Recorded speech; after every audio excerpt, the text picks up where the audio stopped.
Hooray! Welcome back, everybody, to another exciting episode of Ready to Die Fighting. I'm Kris here with my little pup Erie, and today we are going to be talking about one of the most important parts of survival: communication. Communication is super important. It's one of my 13 C's of survival. As you can see here, I've talked about this before. I'm going to talk about it again. We're going to go through all of these eventually, make a bunch of videos about them. We're going to talk about them multiple times because I think they're that important. Seeing how I am Kris with a K, I have thought about making them 13 Ks of survival, but I haven't yet. So for right now, there are 13 Cs. And today we are talking about number 6, communication. Although probably not in the way that most preppers think of it. You know, we always talk about communication as something like walkie-talkies, ham radio. You just want lots of attention today, don't you? Yeah, walkie-talkies, ham radio, cell phones even. And I think that's all super important. Get yourself all of those things. Have a backup battery pack for your cell phone and for your ham radio if it's a battery-powered one. And your walkie-talkies. Certainly have, at the very least, like a crank radio, like one of these AM/FM crank radios. So if nothing else, you know what's happening in the world around you. It can be a key thing that can keep you alive, either communicating with people you care about or with emergency services. So that's super important. I've said that a bunch of times now. But the other side of it that we usually don't talk about is the language that we're using. And I'm not talking Morse code, although that could be important too, maybe, if you know it and know people to communicate with it. I'm talking different languages like Spanish. I read not too long ago, and by not too long ago I mean maybe within the last year or two, that the United States has the second largest Spanish-speaking population in the world, behind only Mexico. That is a lot of Spanish speakers. In my area, not too many miles away from where I am sitting right now, there is a very large Spanish-speaking Hispanic community. And so when I think about that, in an emergency scenario, if the grid goes down, whatever the case may be, it may behoove me to be able to speak with the people around me. Human beings, we are very social animals. We are pack animals. We are community animals.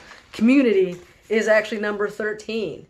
We need that for survival. Most intelligent animals, if you think about dolphins, if you think about elephants, and you think about chimpanzees and apes, wolves maybe not as intelligent as, say, a dolphin or a ape, but they are intelligent animals. Crows are intelligent animals. These guys move in packs. They move in prides. They move in herds, whatever you want to call it, flocks, whatever the case may be.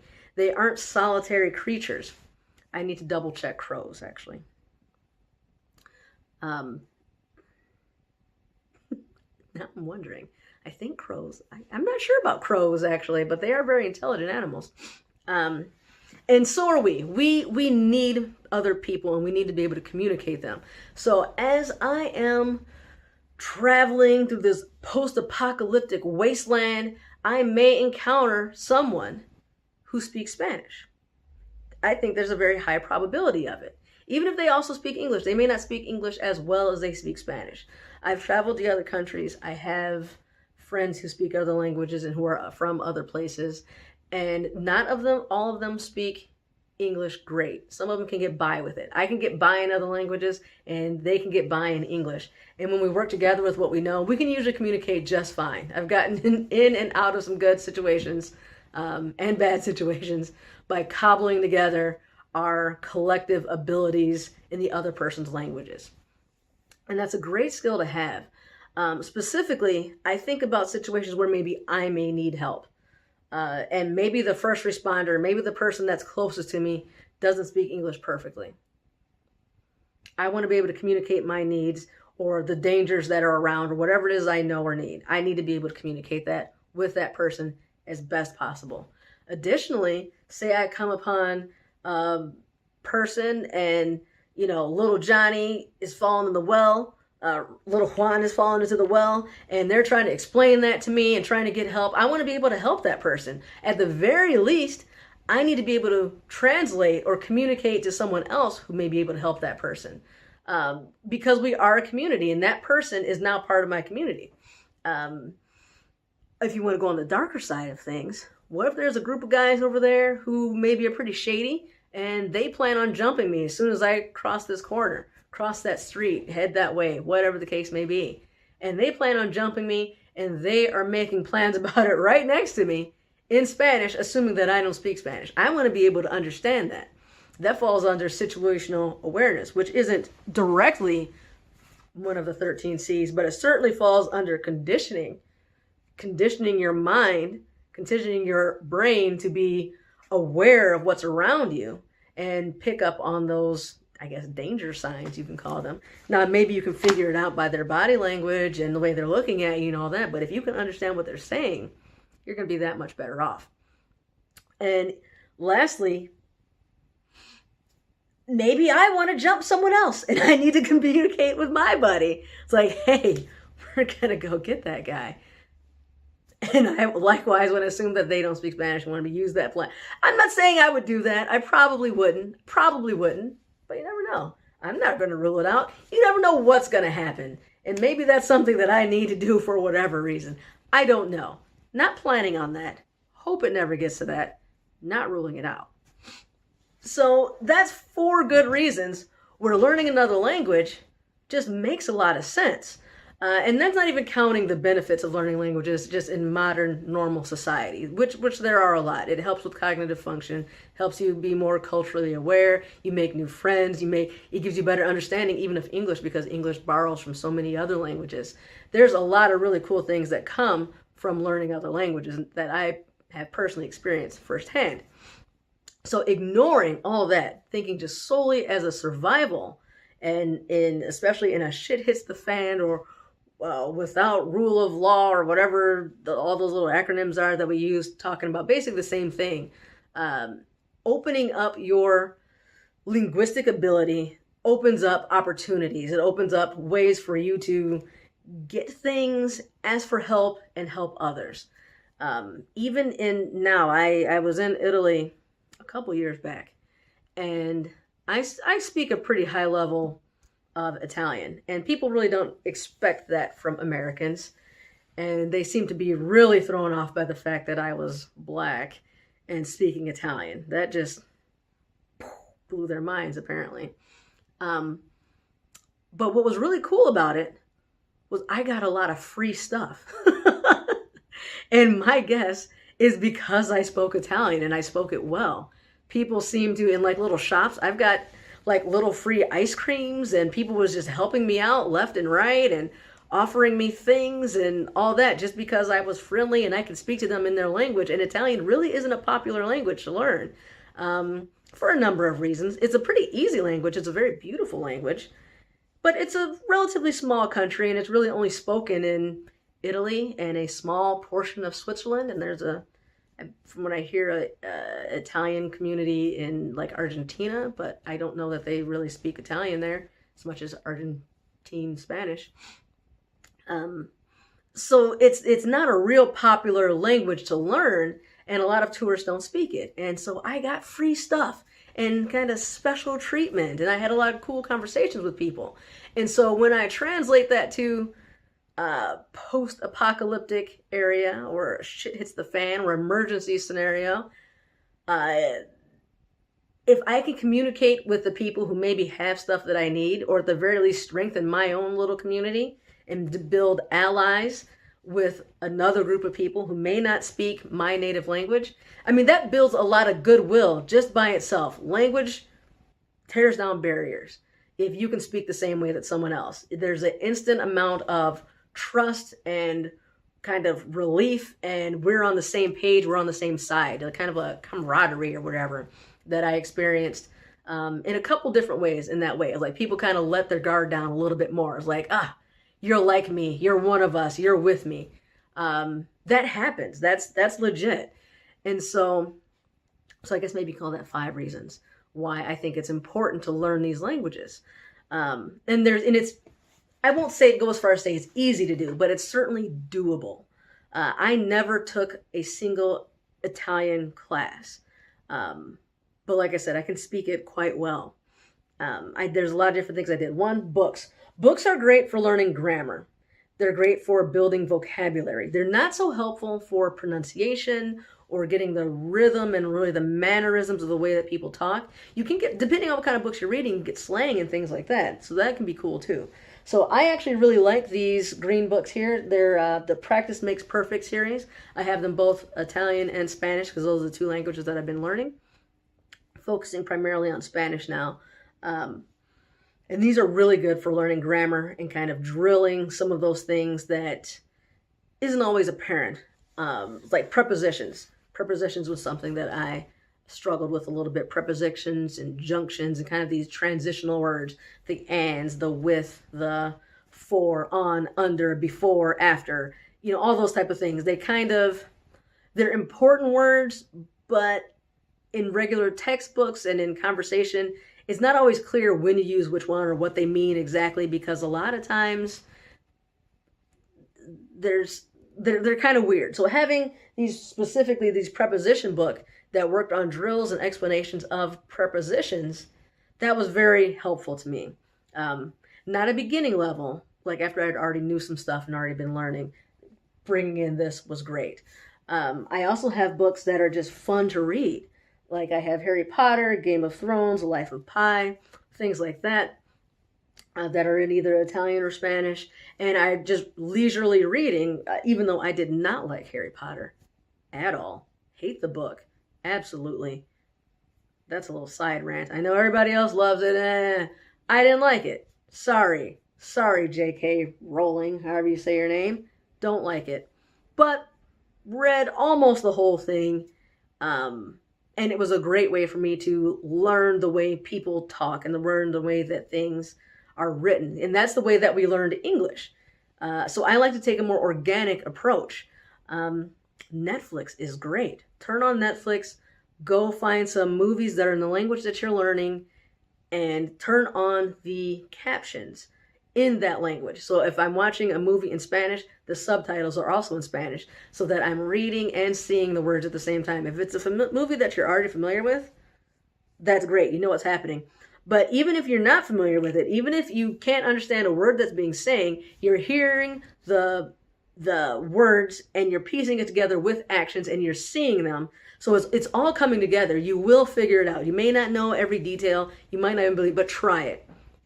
You'll understand. Maybe you won't get the jokes necessarily, but you'll get the gist of what's happening in the movie when you put it together with the people's facial expressions, their body language, their emotions, and what's happening on screen. And you'll start to recognize the words and see them. And it helps. It truly does. And so that's kind of how I learned Italian, is with books like this, watching movies. I started listening. The internet is a great thing. Listen to music. Find international radio stations. Listen to the music. And then start finding people. Things like meetup.com is great. Find a group, which is what I did. There are Italian groups all over the place. There are Spanish groups all over the place. French groups, German, whatever language you want, really. Especially if there are a lot of speakers in that area where you live. Like I said, there's a lot of Spanish speakers here. It was easy to find Spanish groups and Italian groups. We have a pretty decent amount of Italian people here as well. I don't think that there's a whole lot of Dutch in the area. I might have a hard time finding a Dutch speaking group because we don't really have them here. So I don't have a whole lot of incentive to learn Dutch. But if you live in an area where there are a lot of Dutch people and Dutch speakers, it may behoove you to learn Dutch, because while I have a lot of Hispanic people in the area, and I also have a pretty big Arabic speaking group in the area as well, those 2 languages would be very important for me to learn. If you don't have those 2 groups, maybe you've got something else. You've got German, you've got Russians, whatever.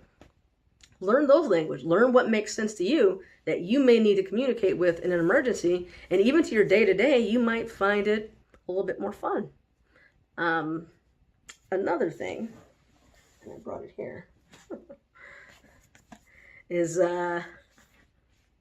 comic books are great. So I have The Walking Dead in English, the same one in Spanish. So what you can do is you got pictures here. You can take your time, and comic books are inexpensive enough where I can read this in Spanish, look at the pictures, guess what's going on if I don't understand the words. Use those context clues. This is something that's also, I feel like it's a good thing to do to work the brain. It's like cognitive exercise, using those context clues, trying to figure things out, reading body language and all that. I feel like that's just good for situational awareness and interpreting people and just general communication. That's going to help you later on. Speaking with anybody in any language, really. So understanding these facial expressions and emotions without knowing what the words are. And then if you buy it both in English and in Spanish, then you can go back and figure out what's being said that way, kind of translate side by side. I typically don't do that. I typically would just read it in Spanish, and if there's something I don't understand, I figure it out with context clues. That's in my opinion, the best way to go, because that's, like I said, how you learn English. You don't, when you were a little kid, you didn't have a little dictionary, and every time somebody said something you didn't know, you didn't look it up. You figured it out. Maybe you'd ask. You just keep going, make assumptions, look like an idiot a lot. But it works. It's very effective. There's also a lot of websites, some that I can recommend. Duolingo is very popular. I'm not a huge fan of it, though. I think that it's good for getting kind of a taste of the language. I think it's good to practice. Sorry. I think Duolingo is very good for practicing what you already know. It's good for kind of like a daily reminder or a daily exercise, practicing vocabulary and things like that. I don't feel like it's all that great for actually learning the language. But it's a great exercise. It's a great practice tool, I think. There's websites like, someone just recently told me about Hello Talk. I haven't used it. I just downloaded it, I think, yesterday, or maybe the day before. But she highly recommended it to me. So I'm going to try that one, but you can try that as well. There's also sites like Verbling, which I've used quite a bit. They have tutors who you can pay to use these tutors, and they, through video chat, will practice speaking with you and teach you at your pace. But they also have kind of like chat rooms, and you can kind of make connections with other people who are also learning languages and just practice with each other. Not necessarily teaching, but just talking in your chosen language and asking each other questions and sharing tips and tricks and whatnot. So I actually like Verbling quite a bit. I haven't used it in a while, but that one was a fun one. And I believe Hello Talk is similar to Verbling.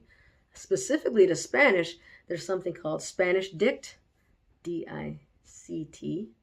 It was like dictionary, which has a lot of, especially a dictionary, and they have conjugations and give you kind of context for some of the words. But word reference, multiple languages, and that one's great. It's basically a dictionary, but they give you a lot of context, a lot of context, and sample sentences and things like that. So that's one of my favorite sites to use to really learn about a word. So, for example, I have a Spanish tutor as well, and she was talking about the word stop. Like, there's a lot of different ways to say stop. Even in English, you could say halt or refrain or detain or, all these different things. But we use them different ways. So I wouldn't say to, a kid, stop doing that. That's what I would say. I'd say, stop doing that. But I wouldn't say refrain from doing that. That sounds weird, but it's not wrong. So word reference kind of gives you context on how these words are used. And it may be different from country to country. There's a lot of Spanish-speaking countries. I can't remember the number, but almost all of South America, almost all of Central America, very few exceptions. I think one African country, one or two maybe, and Spain. So you're going to have some variety there. So word reference will give you a little bit of that information well. It's like, maybe in Argentina they say this, and in, I don't know, Spain they say this other thing or whatever. So it's pretty cool. And even though I'm talking about spoken languages, don't forget about sign language. There are deaf people, there are hard of hearing people, and they need to communicate as well. And it would be really cool if we could all do a better job of communicating with them as well. Additionally, not just, sorry, not just speaking, or I guess, I don't know, speaking is the right word, but communicating with people who with sign language is great for helping them and just being an ally, if you will, and someone they can communicate with, and is certainly a post-apocalyptic shit hit the fan type of scenario. But also just think about how beneficial that could be. If you need to be stealthy, you need to be quiet. Maybe there are people that you don't want to know that you are there, and you need to communicate with your family or your buddy. Sign language could come in really handy. I recently saw A Quiet Place, and that was a really cool movie. I do recommend it. But aside from alien monsters who, for some reason, can't see but can hear really good, but not that good, just in regular humans, it might be beneficial in some situations, once the shit has hit the fan, to communicate without speaking. I can see some applications for that. So learning sign language could also be really beneficial. So there's a lot of different options. Don't limit yourself just to English. Think about all the different ways that you can communicate. There may be even more, something that I'm forgetting. If you have any questions or comments, suggestions, good websites or anything like that that you've learned, sign language or Spanish or anything, share them in the comments, like and subscribe, all that fun stuff that you already know you're supposed to do, because we all use YouTube. We all use this. We know how it goes. Thanks a lot.